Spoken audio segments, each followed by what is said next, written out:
Hey, I am here with an update that I hope will be quick. I sent out an email and I'm literally just going to read from the email. It's over here on my iPad, so here we go. The weekly challenges and an update, a slight adjustment. Hello, you wonderful member of my studio. A couple weeks ago, I got some feedback and I finally decided what I wanted to do to move forward. And basically, I just needed to modify our challenge. So, here are the new rules of the challenge. Okay, the first one, each day that you practice, each unique day, is an entry to win the monthly prize of a cool musical gift. So, as a reminder, a wall hanger for your violin. We've got a half cake of some nice rosin. Will it do the thing? Ooh. And other things that I will surprise you with. So, every day that you practice is an entry in the drawing. That stays the same. Now, you can choose any of the weekly challenges to work on in order to qualify you to enter. So, for the month of January, I need everybody to send me every day that they worked on one of these challenges. The week 1 G major scale, week 2 do re mi, week 3 E minor, and then I didn't send out anything else. So I'm sending out a couple more and I'll get there, but those are the new rules of the weekly challenge. Now, here are some ways you can customize this challenge. The first one, choose one challenge to practice until you feel you have mastered it. Choose the part of the challenge that best suits your skills. This means if you only know how to play a 1 octave G major scale, just practice the 1 octave. Don't work on the 2 octave. Don't work on the 3 octave. Get the 1 octave feeling really comfortable and just work on this all month, just this 1 octave. And then number 2, pick one scale challenge and one alternate challenge for the whole month. So basically you would pick 2 challenges, make one of them a scale because you should always be working on scales. If I've not told you a specific scale in our lesson, shame on me. But you should always be working on a scale. And for those of us who are really putting our fingers down, our younger ones, we do other things before we get to scales. And then you choose one of the other ones. So you would choose do re mi in this instance, but on another month we might have something else to choose from, which I'll tell you about in just a second. And then the third one, perform each challenge for only a week. Make as much progress as you can and move on. Many of the concepts will repeat themselves just in various places on the violin. So I added, this may even lead to quicker discovery of a concept like how far apart a whole step is between 2 and 3. So when you're playing a scale,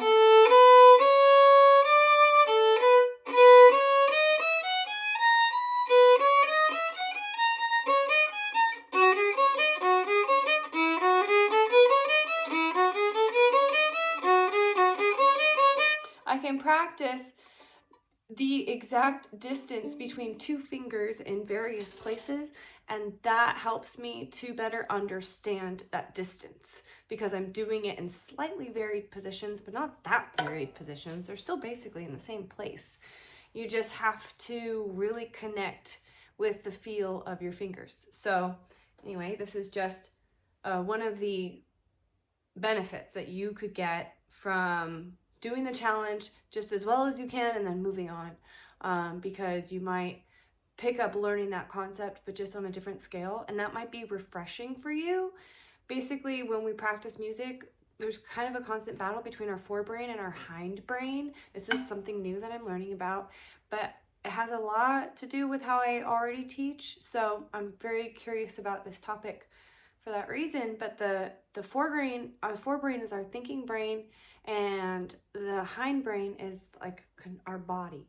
And so your body needs repetition, but your thinking brain is like bored with repetition. So you have to find ways to repeat it because your hindbrain needs that information so you can perform the task. And you kind of have to trick your forebrain into allowing you to do that. So I think that's very interesting.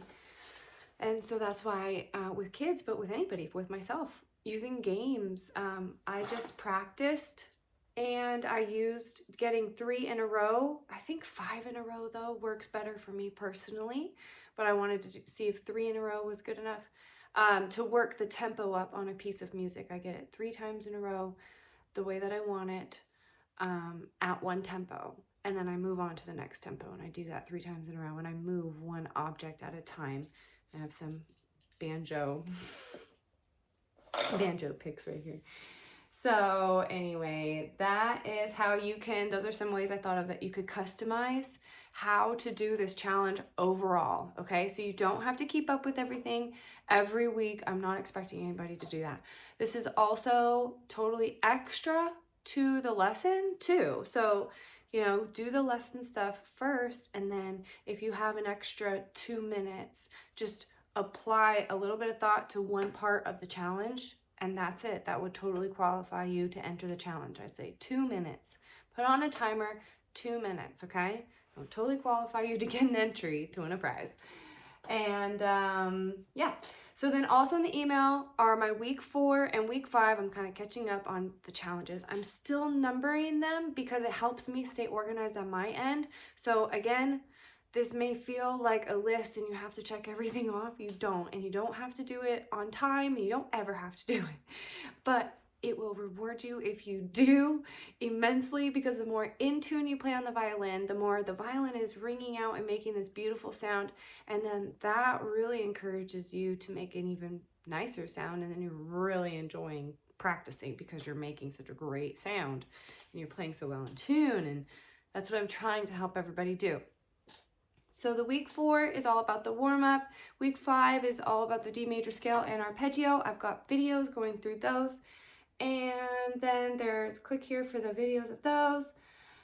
Click here to download the week 4 and 5 challenge sheets. I am really hoping to find a way to just add these as attachments to this email, but in the format that I'm doing it, I don't have a way that I have found to add attachments. So I have to add a link to a folder where you can go download it.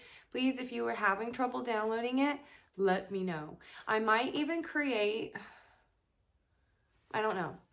I have some ideas of some ways, of some solutions if you're having issues and you don't want to create a Google account, because I think it makes you create a Google account in order to access the folders. But all of you have editorial access with the email addresses that you are receiving this email on. So you should have access. If you have trouble, please let me know. Definitely, I have a sheet for every single week, and by the end of the year, you will have 52 challenges. And every year, it can be like a little race. Like how much better can you keep up with the challenges? And these are all kind of Amy's basic tenets of playing the violin. I am not the best violinist or the best teacher. But I really, really love teaching and I love playing the violin, and I'm always trying to get better. So doing this, creating this challenge is as much for you as it is for me. And I'm really excited to see how it goes for everybody. So let me know in the month of January, how many times did you practice one of the challenges? G major scale, do, re, mi, fa, sol, la, ti, do, and the E minor scale and arpeggio. Just let me know a number so I can put your name that many times into the drawing. Then I will make a video of the drawing so that you can see me choose your name. All right, that is all.